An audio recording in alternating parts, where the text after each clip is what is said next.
જય Hind. Only for study ચેનલમાં તમારા દરેક મિત્રોનું હાર્દિક સ્વાગત છે. તો આજે આપણે વિડીયોમાં જોવાના છીએ કે 30 સામાજિક વિજ્ઞાનના વેરી મોસ્ટ આઈએમપી પ્રશ્નો અને એ પણ ભાગ નંબર 19ની અંદર તમને જોવા મળશે.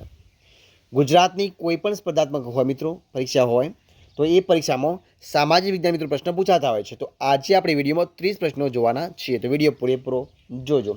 કેવી પરીક્ષાઓ?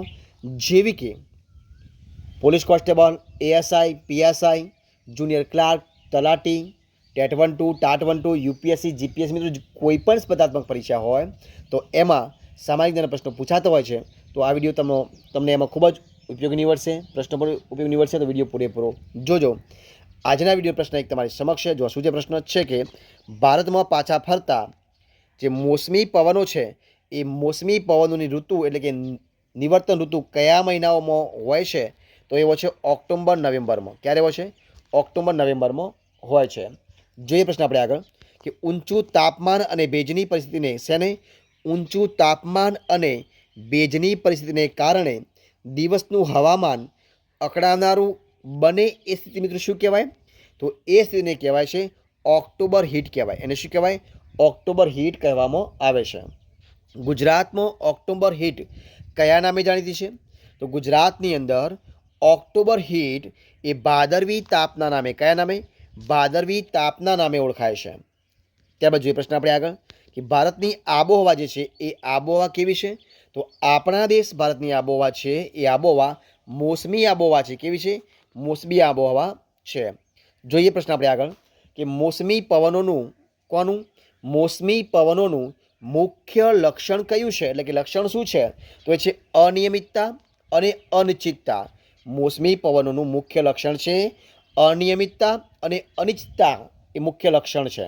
જોઈએ પ્રશ્ન આપણે આગળ કે વનસ્પતિની વિવિધતાની જે વનસ્પતિ છે તો એ વનસ્પતિ છે તો વનસ્પતિની વિવિધતાની દ્રષ્ટિએ વિશ્વમાં ભારતનું સ્થાન કેટલામું છે? તો મિત્રો એ છે 10મા નંબરનું. કયું સ્થાન છે? 10મા નંબરનું સ્થાન છે. જોઈએ આપણે પ્રશ્ન આગળ. જો કયો છે પ્રશ્ન કે વનસ્પતિની વિવિધતાની દ્રષ્ટિએ શેની? વનસ્પતિની વિવિધતાની દ્રષ્ટિએ એશિયામાં ભારતનું સ્થાન કેટલામું છે? તો એશિયાની અંદર છે 4થા નંબરનું. કયું સ્થાન છે? 4થા નંબરનું સ્થાન છે. જોઈએ પ્રશ્ન આપણે આગળ કે ઉષ્ણકટિબંધીય વરસાદી જંગલો બીજા કયા નામે ઓળખાય છે? તો એ ઓળખાય છે નિત્ય લીલા જંગલો. કયા નામે? નિત્ય લીલા જંગલો નામે ઓળખાય છે. ઉષ્ણકટિબંધીય ખરાવ જંગલો બીજા કયા નામે ઓળખાય છે? તો એ ઓળખાય છે મોસમી જંગલો નામે. કયા નામે ઓળખાય છે? મોસમી જંગલો નામે ઓળખાય છે. શંકુદ્રુમ જંગલોની મુખ્ય વિશેષતા કઈ છે? તો શંકુ આકારના વૃક્ષો. કઈ છે? શંકુ આકારના વૃક્ષો.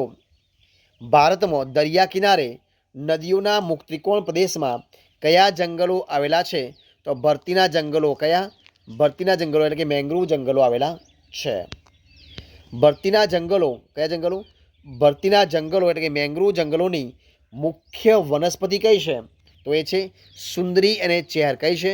સુંદરી અને ચેર એ મુખ્ય વનસ્પતિ છે. હિમાલયના 1500 મીટરથી માંડી અને 3000 મીટરના વિસ્તારમાં કયા જંગલો મિત્રો આવેલા છે? તો એ શંકુદ્રુમ. કયા? શંકુદ્રુમ જંગલો આવેલા છે. સુંદરીના વૃક્ષના લાકડામાંથી શું બનાવવામાં આવે છે મિત્રો? તો સુંદરીના લાકડામાંથી જે સુંદરી હોય એ સુંદરીના વૃક્ષનું લાકડું હોય એમાંથી હોડીઓ શું મતલબ હોડી બનાવવામાં આવે છે. જે પ્રશ્ન આપણે આગળ કે સાના લાકડામાંથી રમતગમતના સાધનો, ચા અને દવાના પેકેટિંગ માટેની પેટીઓ એટલે કે ખોખા બનાવવામાં આવે છે. તો મિત્રો જે દેવદાર અને ચીડના જે વૃક્ષો છે એના દેવદાર અને જે ચીડના વૃક્ષો છે એ વૃક્ષના લાકડામાંથી રમતગમતના સાધનો, ચા, દવાખાના અને પેટીઓની જે પેકિંગ હોય એના ખોખા બનાવવામાં આવે છે. ચીડના રસમાંથી શું બને છે? તો ચીડના રસમાંથી ટર્પેટાઇન મિત્રો જે તેલ છે એ ટર્પેટાઇન તેલ બને છે. જે પ્રશ્ન આપણે આગળ કે શામાંથી સુગંધી તેલ અને સૌંદર્યવર્ધક વસ્તુ બનાવવામાં આવે છે? જે ચંદન છે મિત્રો ચંદનના લાકડામાંથી સુગંધી તેલ અને સૌંદર્યવર્ધક વસ્તુ બનાવવામાં આવે છે. શામાંથી ટોપલા, ટોપલી, રમકડા, ગૃહ સુશોભનની ચીજો વગેરે બનાવવામાં આવે છે. તો જે વાંસ હોય એ વાંસમાંથી આ બધું બનાવવામાં. શામાંથી? વાંસમાંથી ટોપલા, ટોપલી, રમકડા, ગૃહશોભનની ચીજો બધું બનાવવામાં આવે છે. લોહીના ઊંચા દબાણના શેને લોહીના ઊંચા દબાણના રોગની સારવારમાં કઈ વનસ્પતિ ઉપયોગી છે? તો સર્પગંધા. કઈ વનસ્પતિ છે? સર્પગંધા. જીવાણુ પ્રતિરોધક તરીકે કઈ વનસ્પતિ ઉપયોગી છે? તો લીમડો. કઈ છે? લીમડો ઉપયોગી છે. ત્યારબાદ આપણે આગળ જોઈએ કે શરદી ઉધરસ, કઈ? શરદી ઉધરસ તાવ વગેરેમાં કઈ વનસ્પતિ ઉપયોગી છે મિત્રો? તો એમાં આવશે તુલસી. કઈ આવશે? તુલસી. હૃદય રોગની સારવારમાં કઈ વનસ્પતિ ઉપયોગી છે? તો હૃદય રોગની સારવારની અંદર જે અર્જુન સાદળ છે, કઈ છે? અર્જુન સાદળ છે, એ અર્જુન સાદળ વનસ્પતિ ઉપયોગી છે. વાત અને કફ દોષોની સારવારમાં કઈ વનસ્પતિ ઉપયોગી છે? તો બીલી. કઈ આવશે? બીલી. જોઈએ પ્રશ્ન આપણે આગળ કે મધુપ્રમેહ કયું આવશે? મધુપ્રમેહ તાવ અને સોદાના દુખાવાની સારવારમાં કઈ વનસ્પતિ ઉપયોગી છે? તો આવશે ગળો. કઈ આવશે? ગળો. પ્રશ્ન આપણે આગળ જોઈએ એ કબજિયાત કઈ આવશે? કબજિયાત અને વાળ અંગેના રોગોની સારવારમાં કઈ વનસ્પતિ ઉપયોગી છે? તો આવશે હરડે. કઈ આવશે? હરડે. વાયુ અને પિત્તને દૂર કરવામાં તેમજ પાચક તરીકે કઈ વનસ્પતિ ઉપયોગી છે? તો આમળા. વાયુ અને પિત્તને દૂર કરવામાં તેમજ પાચક તરીકે જો વનસ્પતિ ઉપયોગી હોય તો એ છે આમળા.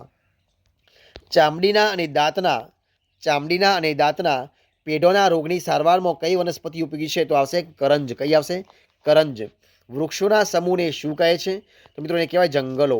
જો વૃક્ષો હોય એના સમૂહને શું કહેવાય? કહેવાય જંગલો કહેવાય છે. ભારત પ્રાચીન સમયથી કઈ ઉપયોગિતા ધરાવતી વનસ્પતિ માટે પ્રખ્યાત છે? તો મિત્રો ઔષધીય. કઈ આવશે? ઔષધીય. અને આ વિડીયોનો છેલ્લો પ્રશ્ન કે જૈવ વૈવિધ્યની દ્રષ્ટિએ વિશ્વમાં ભારત કયા ક્રમે આવે છે? તો 6થા ક્રમે આવે છે. જૈવ વૈવિધ્યની દ્રષ્ટિએ ભારત વિશ્વની અંદર 6થા ક્રમે આવે છે. તો મિત્રો અહીંયા આપણે જે 30 પ્રશ્નોનો વિડીયો બનાવી છે એ વિડીયો સંપૂર્ણપણે આપણે અહીંયા પૂરો કરીએ છીએ. જો તમને મારો વિડીયો ગમ્યો હોય, પસંદ આવ્યો હોય, યુઝફુલ લાગ્યો હોય તો એને લાઇક કરો, કોમેન્ટ કરો, તમારા મિત્રો વિડીયો શેર કરો અને છેલ્લે ચેનલમાં નવા હોય, ચેનલ સબસ્ક્રાઈબ ન કરી હોય તો ઓનલી ફર્સ્ટ ચેનલને સબસ્ક્રાઈબ કરવા માટે વિનંતી છે. મારા વિડીયોને પહેલાંથી છેલ્લા સુધી જોવા માટે તમારા દરેક મિત્રોનો દિલથી ખૂબ ખૂબ આભાર માનું છું. ફરી મળીશું એક નવા વિડીયો સાથે, નવા ટોપિક સાથે. ત્યાં સુધી બની રહો. જય હિન્દ, જય ભારત, બેસ્ટ ઓફ લક.